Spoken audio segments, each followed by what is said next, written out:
Euzu billahi mineşşeytanirracim. Bismillahirrahmanirrahim. Elhamdülillah ve salatu ve selamu ala Resulillah. Değerli arkadaşlar, Muhammed Ali Es-Sabuni'nin Et-Tefsirul Vadihul Muyesser adlı eserinden 29. cüzün 4. dersini yapmak üzere birlikteyiz. Geçen dersimizde Mülk suresinin tefsirini okumaya devam ediyorduk. 11. ayetin tefsirinde kalmıştık. 11. ayet ne diyordu? Diyordu ki efendim fa'tarafu bi zenbihim fesuhkan li ashabis sa'ir. Cehenneme fırlatılan kafirlere cehennem bekçileri soruyordu. Efendim size herhangi bir uyarıcı gelmedi mi ki bu duruma düştünüz?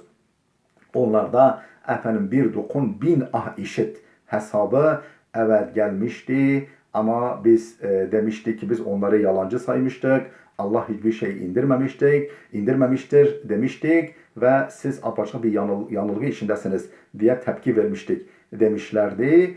Efendim ve devamında diyorlardı ki 10. ayette suçlarını daha doğrusu eğer biz söz dinleseydik, laf anlasaydık veyahut da kafamızı çalıştırsaydık biz cehennem yaranları şu anda cehennemde ebedi kalmak üzere girenler arasında yer almazdık derler. فَاَعْتَرَفُوا بِذَنْبِهِمْ فَسُحْقًا لِأَصْحَابِ السَّعِيرِ Bugün okuyacağımız ayette ise ne diyorlar? Efendim suçlarını itiraf ettiler. Allah bu defa buyuruyor. Onlar suçlarını itiraf ettiler. Uzak olsunlar, rahmetimden uzak olsunlar, helak olsunlar o ebedi cehennemlikler, o cehennemin yaranları. Şimdi bu kısmın buradan itibaren biraz daha meal verelim. Ardından dönüp tefsirimizi okuyalım. İnnellezîne yahşavne rabbahum bil gaybi lehum mağfiretun ve ecrun kebir.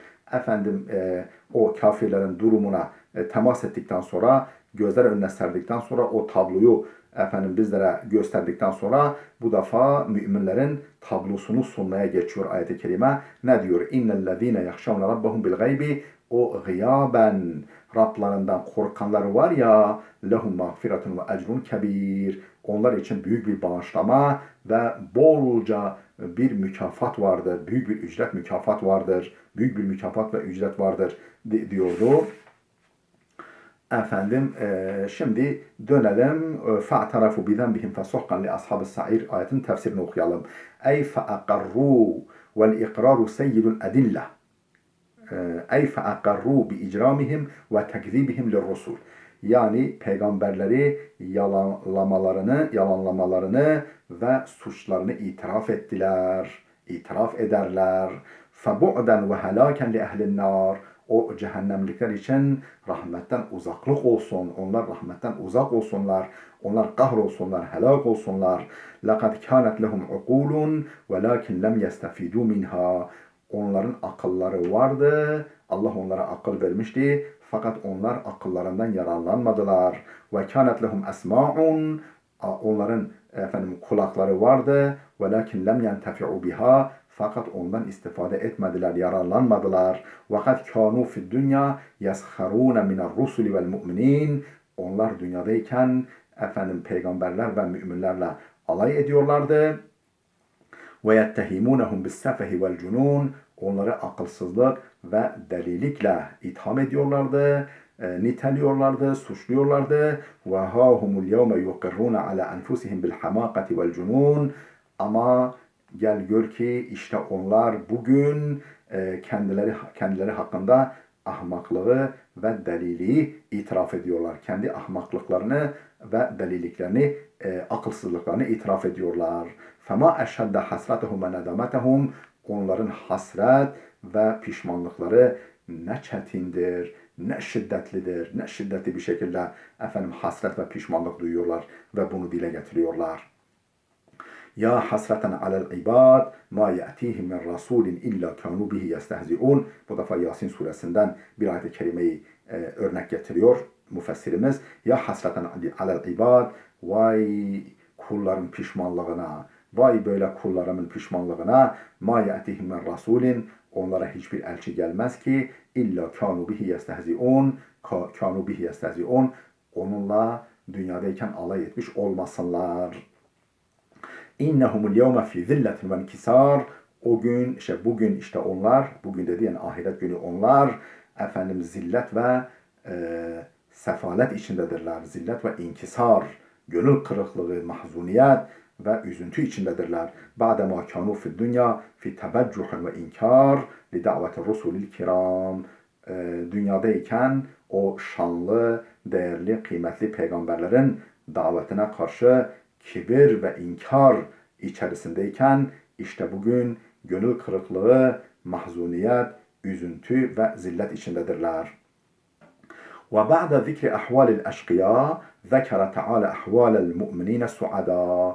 Bu eşkıya yani bu bedbaht, bu talihsiz, bu kötü kalpli kimselerin hallerini zikrettikten sonra onlara ait sahneyi gözlerimizin önüne serdikten sonra bahtiyar müminlerin, suada, Said'in çoğuludur, bahtiyar, mutlu müminlerin hallerini zikretmeye geçiyor. Sözü oraya getiriyor. Fekale subhanehu, şöyle buyuruyor Cenab-ı Hak. İnnellezîne yahşavne rabbehum bil gaybi lehum mağfiretun ve ecrun kebir. O gıyaben Rablarından korkarlar. Yani Rablarını görmedikleri halde onun azabını, cehennemini görmedikleri halde ondan korkanları var ya, onlar için bir mağfiret, bir bağışlanma ve büyük bir mükafat vardır. Ey emmel mu'minûnellezîne âmenû bi rabbihim ve lem yaravhu. O görmedikleri halde akıllarını çalıştırarak delillerden hareketle Rablarına iman edenlere gelince, Rablarına iman eden müminlere gelince ve khafu azabehu ve ikabehu, onun azabından ve de cezasından korkan müminlere gelince fekuffu anil maasi vel atham, günahlardan ve isyanlardan, Allah'a isyan sayılacak şeylerden geri duranlar, buna yanaşmayanlara gelince talaben li radar rahman, bunu da Rahman'ın, rahmeti sonsuz olan Allah'ın rızasını talep etmek için yapanlara gelince lehum inde rabbihim mağfiretun azimetun li zunubihim, onların Rabları katında günahlarına ilişkin büyük bir mağfiret vardır. Büyük bir bağışlanma vardır. Ve sevabun kebirun cezil, büyük ve bol sevap ve mükafat vardır. Tasgaru dunehu lezaizu dünya. Bütün dünya lezzetleri yanında küçük kalan, bütün dünya lezzetleri, dünyanın hazları, saadetleri onun yanında çok küçük kalan büyük bir mükafat ve bol bir sevap vardır. Vel muradu bil gaybi huna, bil gaybi diyor ya, buradaki bil gayb kelimesinden maksat huve ademu ru'yetihim lillahi azze ve cel, Allah Teala'yı görmemeleridir. Yani görmedikleri Rablarına iman edenler demektir. Fehum yekhafunehu ve yekhafune azabehu. Onu görmedikleri halde ondan korkuyorlar, azabından çekiniyorlar. Ve inlem yekun ra'u rabbahum. Rablarını görmemiş olsalar da le'ennehum yuqinune bi vücudihi ve çünkü onun varlığına kesin kanaat getiriyorlar. Kesin iman ediyorlar. Kesin inanıyorlar. Ve hâzâ kemalül iman ve derecetul ihsan. Bu imanın kemali imanın zirvesi ve ihsan, tırnak içinde ihsan derecesidir. İhsan ne?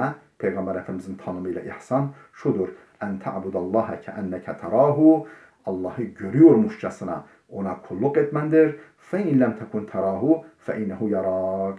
Çünkü sen onu görmesen de hiç kuşkusuz o seni görmektedir. Ravahu Müslim. Bu hadisi İmam Müslim nakletmiş. ثُمَّ قَالَ تَعَالَى مُخَاطِبًا جَمِيعَ الْخَلْقِ. Sonra Allah Teala yani iyisiyle kötüsüyle, iyilerle kötülerle bütün mahlukata, bütün insanlara hitap ederek şöyle buyurdu. وَأَسِرُّوا قَوْلَكُمْ اَوْ اجْهَرُوا بِهِ اِنَّهُ عَلِيمٌ بِذَاتِ الصُّدُورِ أَلَا يَعْلَمُ مَنْ خَلَقَ وَهُوَ اللَّطِيفُ الْخَبِيرُ. Devam edelim biraz daha okuyup mealini verelim. Sonra tefsirimizi okuyalım. Huvellezî ceale lekumul arda zelûlen femşû fî menâkibiha ve kulû min rizqih ve ileyhin nuşûr. Ne demek? Önce bir meal verelim. Ve esirrû kavlekum ev icharû bih. Sözlerinizi ister gizli söyleyin, ister açık. Yani ister gizli söyleyin, böyle fısıltı halinde, sır şeklinde söyleyin, isterse açık. İnnehu alimun bizatus sudur. O bu iki tür söz şöyle dursun. Sinelerden ayrılmayan duyguları bile, düşünceleri bile bilir. Onu bile bilir. Yani iki üç kişi arasında veya bir kişiye söylenen sır söz şöyle dursun. Açıktan söylenen şöyle dursun. Gün yüzü görmemiş, insanların aklından, kalbinden dışarı çıkmamış düşünce halindeki sözleri bile duyar, onları bile bilir. Ela ya'lemu men halak, yaratan bilmez mi hiç?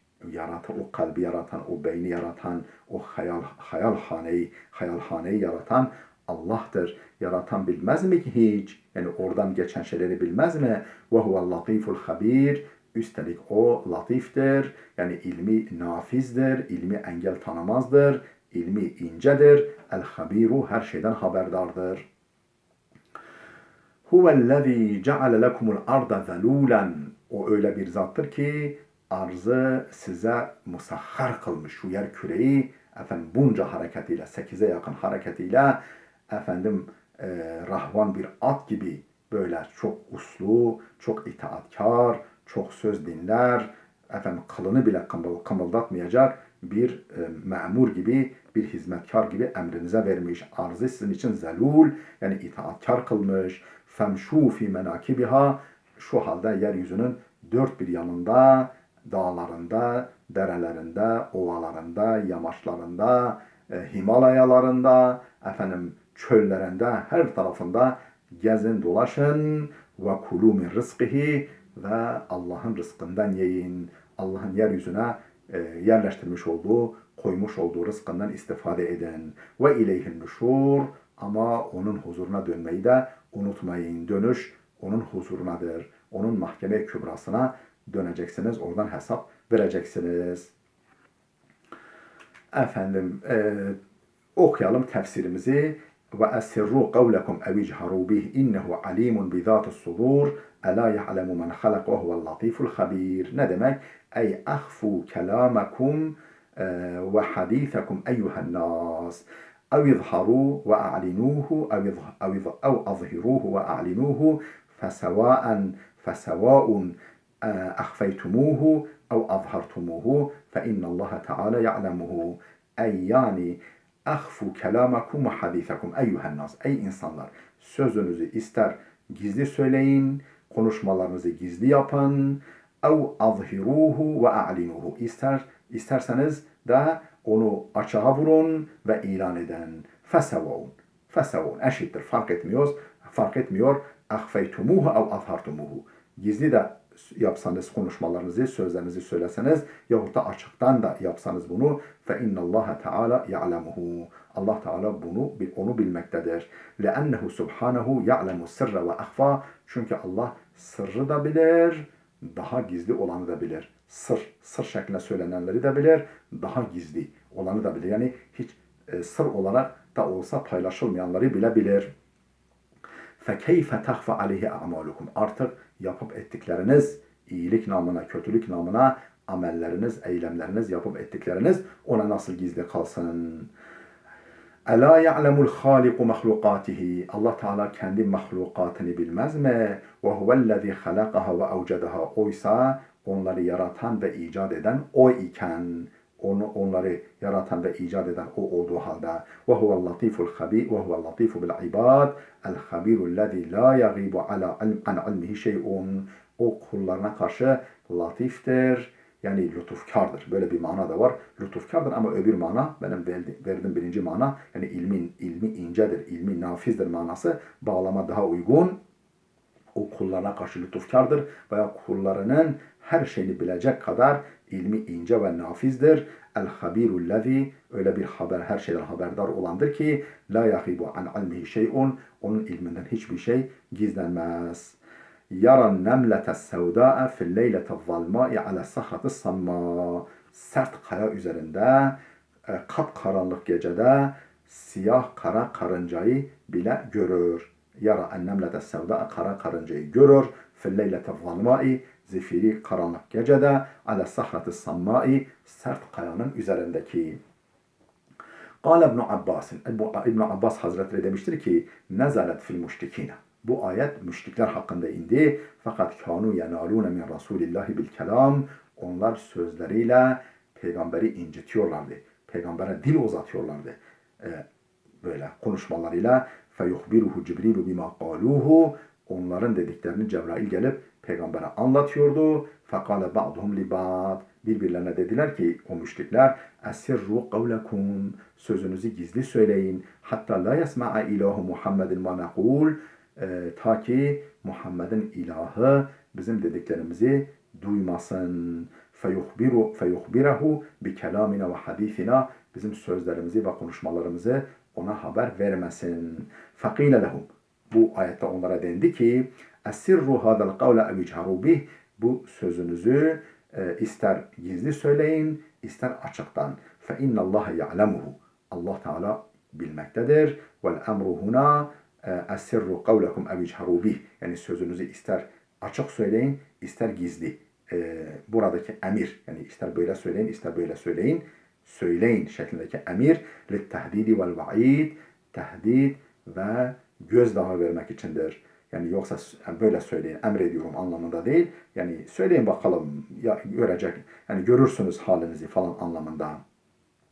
ثُمَّ ذَكَّرَهُمْ تَعَالَى بِدَلَائِلِ قُدْرَتِهِ وَوَحْدَانِيَتِهِ. Sonra Allah kendi kudret ve vahdaniyet delillerini zikretmeye geçti. Onlara hatırlattı. ثُمَّ ذَكَّرَهُمْ, sonra onlara hatırlattı.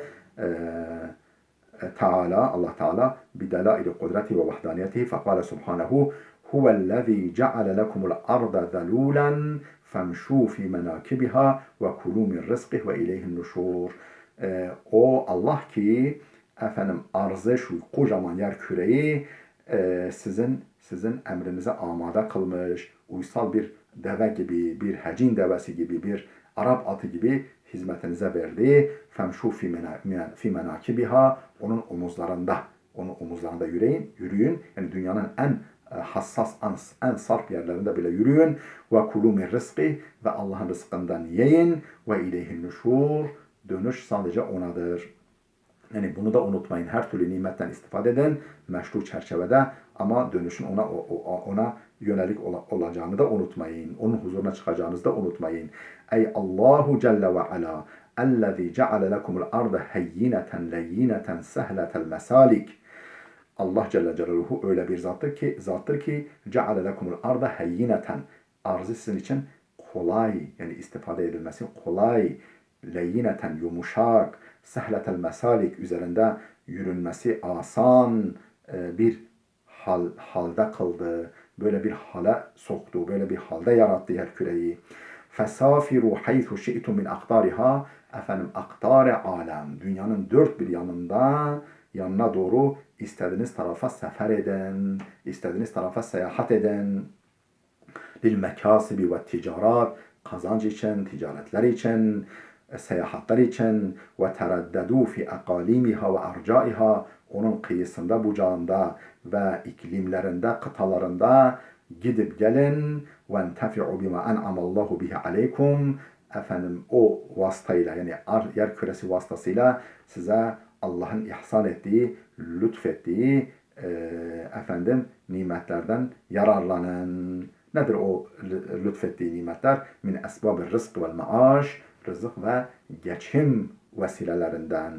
Ve ileyhi teala'l marci'u vel maabu, dönüş ve varış sadece Allah'adır. Ba'del mevt, öldükten sonra dönülecek, varılacak yer Allah'ın huzurudur. Lil cezai vel hisab, yaptıklarınızın karşılığını görmek ve hesap vermek için. Değerli dostlar, burada dursun.